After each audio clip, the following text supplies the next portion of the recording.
medical cooperation is the Hebrew University's affiliated Hadassah Medical Center in Jerusalem that serves the city's Jewish and Arab populations and well beyond. It is an integrated institution with Arab and Jewish medical staff, patients, and support workers. There are other examples. Specialized trilateral programs bring together Israeli, Palestinian, and Jordanian health professionals to target cerebral palsy.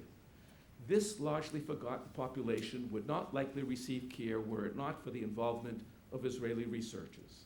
Emergency medicine is another area of cooperation. Israel is among the most skilled personnel anywhere, due in large measure to the need to respond to terrorist attacks. These painfully acquired skills are shared with Jordanians and Palestinians, with the expense underwritten entirely by Israeli institutions. From cerebral palsy and cancer to public health and drug abuse, Israel academics engage with Palestinian counterparts to address problems across the Green Line. Professor Hulud Dajani, an Al-Quds University vice president and founding dean of his public health faculty, holds a degree in this area from Ben-Gurion University. Her observation, made during the last Intifada, bears quoting here, and I quote, "The Israeli-Palestinian experience in collaborative projects in public health has demonstrated that despite tragic hostile events and marked fluctuations in the political atmosphere, cooperation could be carried on. Thousands of people on both sides were involved, and vital health services were provided to populations in need." Palestinians who work with colleagues at the Technion, the Weizmann Institute, Ben-Gurion, and Hebrew universities have expressed similar appreciation for what has been achieved through joint projects. In addition to medicine, I would like to mention two other essential and active areas of cross-border collaboration. The first is in the struggle with desertification. The inhabitants of Palestine, Israel, Jordan, and Egypt share a similar arid or semi-arid climate. The most significant place for combating desertification outside the American Southwest is in the research spearheaded at Israeli universities. Zionism has made the desert bloom. Collaborators from China, and the Gobi is bigger than the Negev, across Africa and elsewhere come to Israel. This includes Palestinians and Arabs from neighboring countries. Jewish and Arab scientists and students work together in research and the transfer of technologies. The list of projects they tackle is impressive: desalination, solar energy, desert architecture, and arid zone architecture, animal husbandry, ensuring the vitality or the viability of the Dead Sea, a body of water that Jordan, Palestine, and Israel share. These life-sustaining projects are supported not only by the participating institutions, but by the international community, especially Europe and the United States, but even Arab countries such as Oman, which is particularly interested in desalination. These collaborations not only result in new technologies to afford a better life for millions who live under harsh climate conditions, but serve to promote mutual respect, shared understanding, and peaceful coexistence. The last example is close to my own area of interest that perhaps I know some members of the MLA may share: the construction of narratives.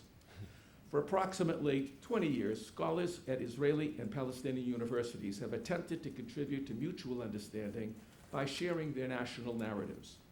We initially imagined we might construct one inclusive narrative out of the conflicting claims and interpretations of the Arab-Israel conflict and then integrate it into Palestinian and Israeli education.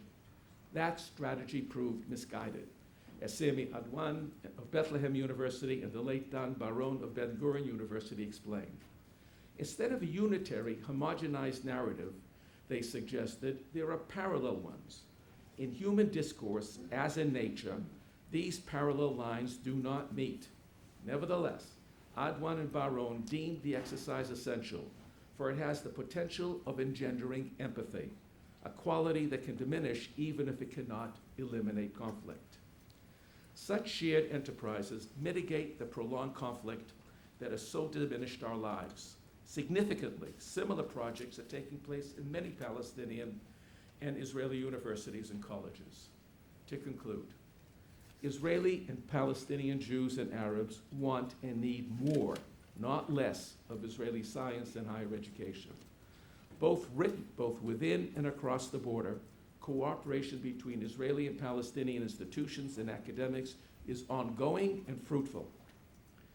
It should not be diminished, but encouraged for the benefit of all. The dissemination of knowledge should have no boundaries.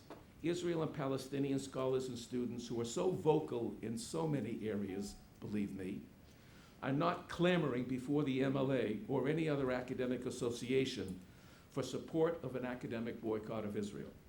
Rather, a small politically motivated coterie is attempting to hijack this association with false slogans, incomplete data, and distorted information.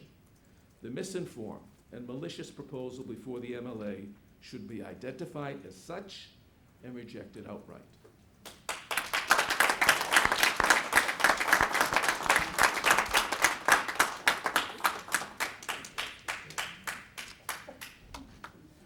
I'm Gabriel Brom, professor of English, Northern Michigan University, and I'm a research fellow at SPME, Scholars for Peace in the Middle East.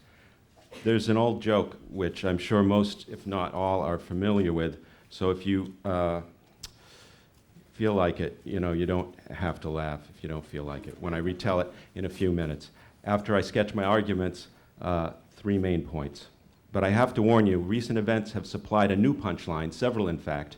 Whether these are funny or not, I don't know, but they serve to help illustrate the essence of the following 3 things concerning what brings us here today. First, let's remember that informed observers do not really expect the marginal BDS campaign, as offensive as it is, to have much serious effect on Israel in terms of government policy, economy, or anything else. One exception is that it might, who knows, harden a little bit the attitude of some average Israelis who get tired of feeling hated by strangers around the world who know little of their circumstances. In this sense, the boycott movement could potentially succeed at creating another small obstacle to peace, what Roger Waters might call another brick in the wall, although I doubt it. Israelis want peace with security, as polls show. They probably don't listen more closely to what American professors say than our students do, with some exceptions when it comes to political correctness, which people on campus are sensitive to, and which I'll get to in a moment. Moreover, this discussion we have been having lately is, as I'm told by friends in Israel, of less interest in Jerusalem and Tel Aviv than New York and Chicago. The BDSers, in any case, are not the ally of those of us in either the Midwest or the Middle East who wish for a 2-state solution and want to see the conversation keep going in that direction, not backwards. Second, the so-called binational solution to the Israeli-Palestinian conflict that BDS purports to believe in, looking back to a pre-1948 vision that failed to catch on then and is more absurd now, not only is impractical, but a sick fantasy bearing the traces of an unwholesome libidinal investment. I have to use terms like libidinal investment, or it's not the MLA. Such calls for an end to Jewish national autonomy are in fact properly categorized, like it or not, whether some like it or not. Such calls are properly categorized as anti-Semitic, both by recognized definitions widely in use, as well as in their nature as demands that would ask us to calmly imagine putting Jewish life at risk on a mass scale. The vast majority of Israeli citizens, of course, do not want it and have every right to assume that were this so-called binational solution somehow to be imposed, then the lives of 6 million Jews, a nice number, would be in grave danger. Moreover, calling such notions anti-Zionist while refusing the label anti-Semitic changes nothing. Choosing one established UN member nation state to propose dismantling is an immoral act in itself. And really, sorry to be paranoid, but it's in my genes, how did you happen to choose the Jewish one? If we're entering the age of alternatives to nationalism, as Tony Jett said 10 years ago already now, then could we please go in alphabetical order? For otherwise, the stigma that properly attaches to anti-Semitism should apply as well to anti-Zionism. For example, I applauded the overthrow of Gaddafi, not an end to Libya. I often disagree with the Turkish, Chinese, and Russian governments, to name a few, but it never occurs to me to call for an end to Turkey, China, or Russia per se. I am not a proud anti-Russist who, at the same time, is sensitive about being branded as racist against Slavs merely because I happen to want to alter the borders and character of Russia in such a way as to remove it from the map. There is no such word as anti-Japanism that I know of, etc. No one, in short, has a right to dissolve a people's established national sovereignty because they deem it illegitimate, in spite or because of the fact that few countries on earth are born out of a reasonable dialogue behind a Rawlsian veil of ignorance. Did I mention this was the MLA? Oh, sort of. It's now an alternative APSA, too. Third, my concluding thought is that the real harm threatened by BDS is to the quality of moral and intellectual life on America's college campuses, where they appear themselves to believe they are likely to have their greatest impact on naive undergraduates anxious to conform to what is perceived to be the latest trend in social justice or political correctness. It is no coincidence, in other words, that the view of the world that BDS offers is getting its Warholian 15 minutes of fame just when we're also experiencing what many have termed a crisis in the humanities due to budget cutting and a new emphasis on college education as a kind of glorified job training. The rise of BDS in this country, in other words, is an exotic import with its roots planted in the fertilized soil of ethnic studies and post-colonial theory. The fact that this is what it is, in fact, is it's part of a well-documented decline in standards of literacy and critical thinking that go along with the rise of these approaches. Furthermore, both of these theoretical outlooks, disciplines, or sub-disciplines that I mentioned have been deeply implicated in the growing phenomenon of campus anti-Semitism, as Tammy Rossman Benjamin has documented in detail in Alvin Rosenfeld's edited volume of 2013, Resurgent Anti-Semitism, Global Perspectives. Okay, so one Cossack complains bitterly to another. It is these damn Jews and bicyclists. They are the source of all the misfortune in the world. If we could just do something about these outrageous Jews and bicyclists, we'd finally be able to live fully and enjoy ourselves thoroughly as we were born to do by nature and are meant to do according to the order of things. To which the other Cossack replies skeptically, why the bicyclists? In response to which, the first answers back with a question of his own, why the Jews? The American Studies Association then takes a vote on the matter, and its president declares that one has to start somewhere.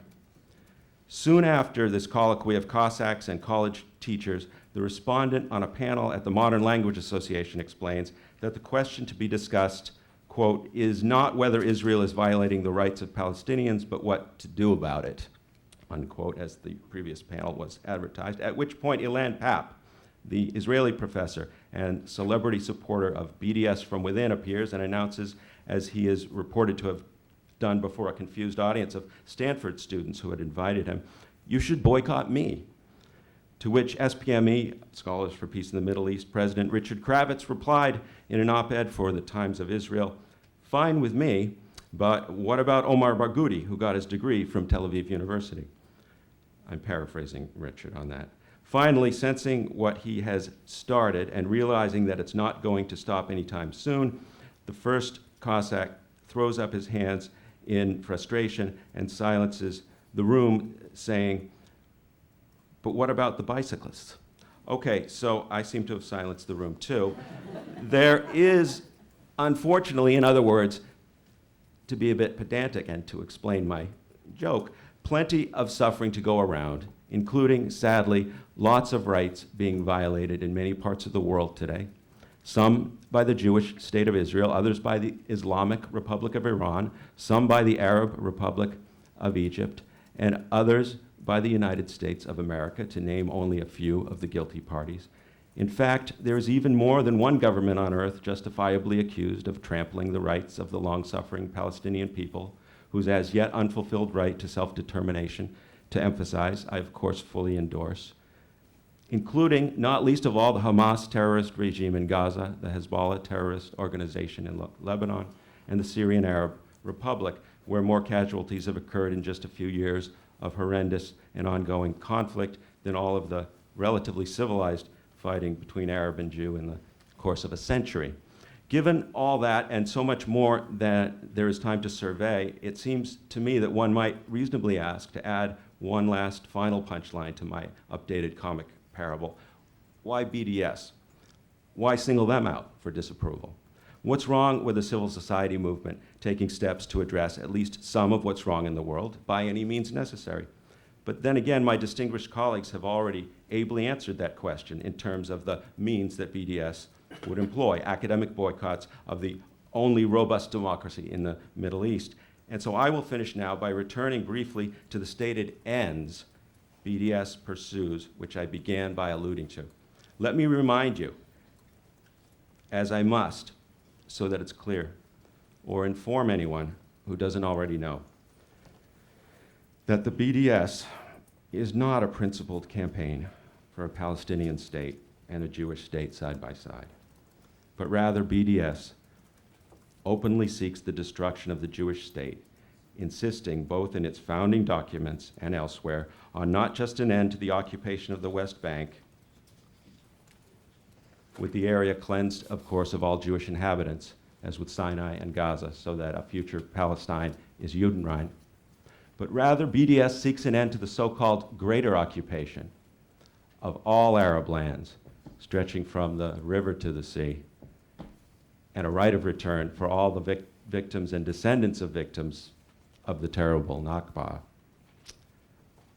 Moreover, BDS supporters at rallies and protests have frequently been known to shout things like, Israel does not exist, shoot the Jews, kill the Jews, and throw the Jew down the well. Well, okay, some of you may realize that last one was from Sacha Baron Cohen's film of 2006, Borat, which parodied anti-Semitism, but this is the point, actually. Those other things were in fact chanted, for example, at a Daniel Zamir concert, of all things, in Johannesburg, South Africa in 2010. I mean, it's a jazz concert, and it's very good jazz, too. I highly recommend it. And John Zorn as well. Similar things are heard on our college campuses whenever it's time, once again, for Israel Apartheid Week. In other words, one cannot overlook the fact that this kind of stuff is going on all the time, and not only is BDS a significant part of it, but it is a significant part of what BDS actually accomplishes, this kind of discourse. I oppose BDS and the sorts of measures it promotes because of the genocidal ends it openly seeks. The dumbing down of political discourse it implicitly fosters, and not just the illiberal means it explicitly proposes to implement, although that too. And this is why I say that, with apologies to Larry Summers, the BDS movement is anti-Semitic in intent, if not in effect, inverting Summers' well-worn locution to emphasize the rotten trade in impotent rage that the movement actually traffics in, what I called before its unwholesome libidinal economy. As the prominent Israeli philosopher Elkanan Yakira perceptively says in a passage from an important book of 2010, Post-Zionism, Post-Holocaust, with which I hasten to conclude, and this is Yakira, in fact, the campaign for divestment is little more than, but I, Bram, would add and underline also no less than, an expression of ressentiment serving the amour propre of the signatories more than the interests of the Palestinians, of peace, or of morality. In concrete terms, it is unlikely to have any significant effect. Ostensibly, such campaigns are a form of direct action meant to pressure governments to change their policies, but it is clear that this will not work in Israel's case. Not only is Israel too powerful, economically and otherwise, to be affected by such measures, but it has already shown its capacity to resist them.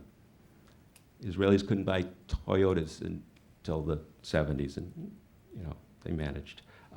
In short, proposed academic and cultural boycotts will not, Yakira continues, bring desirable change. And using these kinds of measures will not turn Israel into a binational state or even remove so much as a single small settlement from the West Bank. In other words, it is not from a sense of victimization, fear, or paranoia that our criticism of criticism is done. Rather, it is necessary to say a few words about the nature of the act itself of rallying for such boycotts.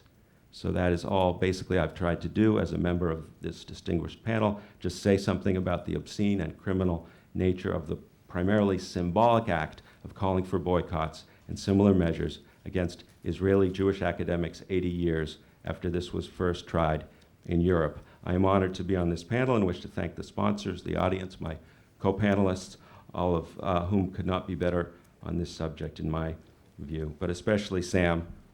You all know Sam, there's only one Sam. Sam Edelman, thank you.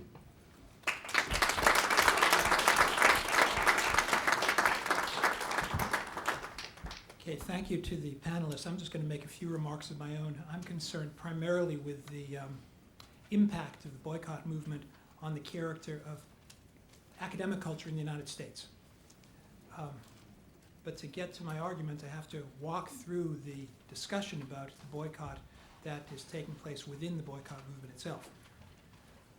Within the boycott movement, one can distinguish among at least two different accounts of academic freedom, each flawed in its own way. Omar Barghouti has, I believe, lucidly described how the boycott movement, pursuing greater goods, should sacrifice lesser goods. Among those lesser goods is academic freedom. I quote, "The right to live and the freedom from subjugation and colonial rule, to name a few, must be of more import than academic freedom," end quote. So, the means include the suppression of academic freedom, but the ends pursued by the movement justify them. That's a clear consequentialist argument that is quite aware of the consequences. Barghouti's argument has the virtue of an honesty that disappears as the boycott movement goes mainstream. On the website of the American Studies Association, one finds the claim that supporting the boycott will in fact have no negative effect on academic freedom. Clearly, this is a far cry from Barghouti's honest recognition of the necessity of suppression. Instead, ASA tries to explain how extensive cooperation with Israeli scholars remains possible despite the boycott that it intends to pursue. What's up then? Is this just a Potemkin village boycott? Is this verbal radicalism with no substance? The logic behind ASA's account, I believe, which is so timid in contrast to Barghouti's clarity, amounts to an effort to whitewash the boycott by defining it down, pretending that it prohibits next to nothing. Parenthetical remark. Indeed, one has to ask whether ASA will really do anything at all. Since it's an institutional boycott, I want to ask, will ASA proudly and boldly cancel subscriptions of its journal, The American Quarterly, to library addresses at Israeli academic institutions? If not, it's going to be breaking its own boycott. With its insistence that the boycott is directed at institutions and not individuals, and that's the crux of the argument.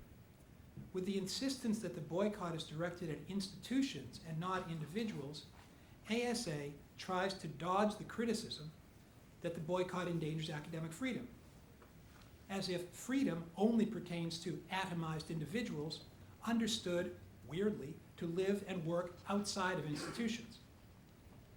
This distinction, with an oddly Rousseauian ring, falls apart as soon as one touches it. Thus we find that, according to ASA, the boycott does not pertain to Israeli university funding for collaborations or exchanges, but it does warn its members against attending conferences, quote, officially sponsored, presumably funded by Israeli universities. Why is the funding poisonous in one instance and not the other? And while ASA Americans should not attend Israeli conferences, ASA still allows for Israeli scholars to attend the ASA conference, although, at least in Judith Butler's reading, such scholars should not be allowed to use Israeli university funding, presumably not even to pay the ASA conference registration fee. Exactly how ASA President Curtis Mares or Judith Butler will monitor members' reimbursements remains unclear. Supporters of the ASA action may claim that, in fact, they in fact never really wanted to do anything, but only to make a symbolic statement. I think that that refusal of doing has only robbed them of political credibility. Alternatively, as Emily Budick has recently written in Inside Higher Education, they could have chosen actions that might have contributed productively to higher education in Palestine. This is all bizarre, but not humorous. In its mixture of grim dogma and confused implementation, the boycott casts an Orwellian pall on the free exchange of ideas. It validates a repressive tone by claiming for the ASA, for that matter, anyone else, ASA is just first, by claiming for the ASA the right to select and decide which scholar is and which scholar is not allowed to speak on grounds other than scholarship, other than the quality of scholarship. The impact of the boycott movement is therefore less in Israel than here, where it threatens to shift the American understanding of university culture toward a political monitoring and precisely that restraint on academic freedom that Barghouti proposed. Had the ASA alternatively issued a statement of opinion on the Middle East, one might have wondered why professional academic organizations need to have private foreign policies. Possible discussion.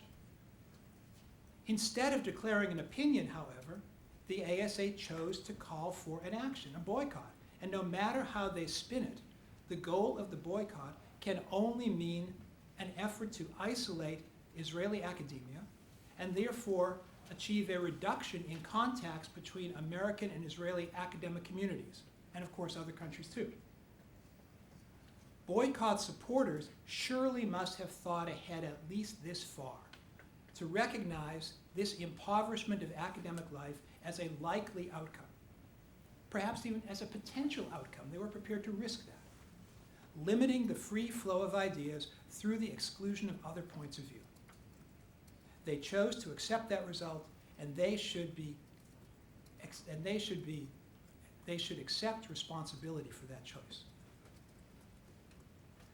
The devaluation of potential interlocutors from Israel, which is the real content of the boycott, has begun to define the behavior of the boycotters, which in turn jeopardizes the quality of academic life and academic freedom in the United States. Anti-Israel boycott advocates have shown a propensity to denounce their critics rather than to engage with them. For Butler, critics of the boycott are, quote, mechanical, quote, and, quote, shabby. But that denunciatory rhetoric still belongs to a high road. Following the low road through online comment sections or in social media, one finds boycott promoters increasingly quick to label their opponents as part of the, quote, Zionist lobby, end quote. Let's parse that. To dismiss a critic as part of a lobby means to deny him or her the right to independent thinking. Therefore, defamation replaces argument. To treat lobbies as inherently corrupt betrays a simplistic view of modern liberal democracy. And this simplification echoes that Rousseauian vision of innocent individuals who only become corrupt in institutions. To use the term Zionist as the marker of ultimate vilification brings me to my last point, a difficult one, but one that it would be dishonest to avoid in this context. Listen carefully. Criticism of Israeli policies or of Zionism is not necessarily anti-Semitic. However, it also holds, obviously, that the mere fact that one has anti-Zionist views does not prove that one is not anti-Semitic.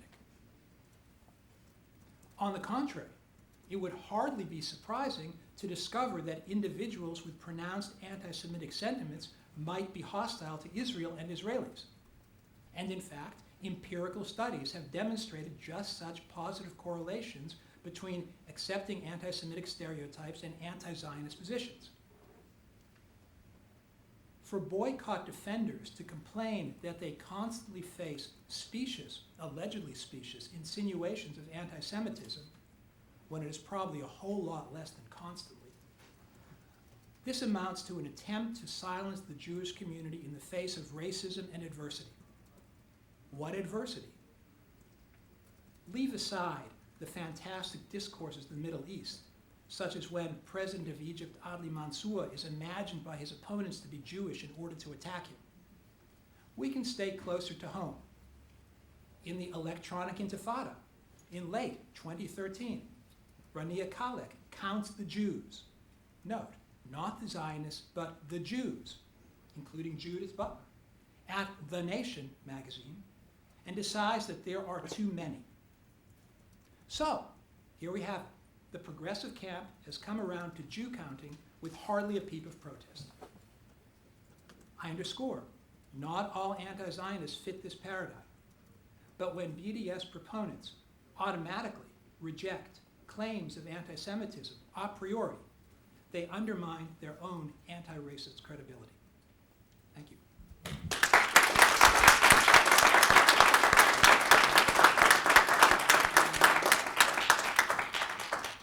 Well, I just want to thank all of our esteemed panelists. Let's have one more round of applause for these guys. Thank you so much.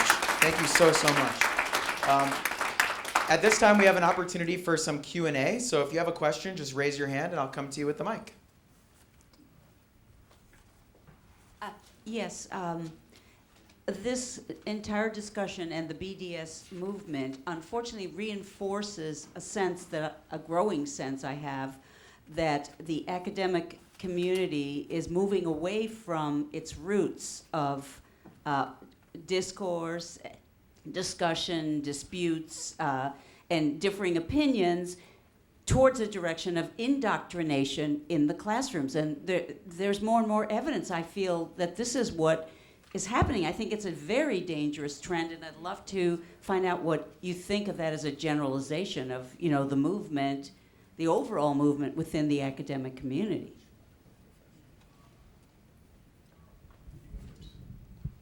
Well,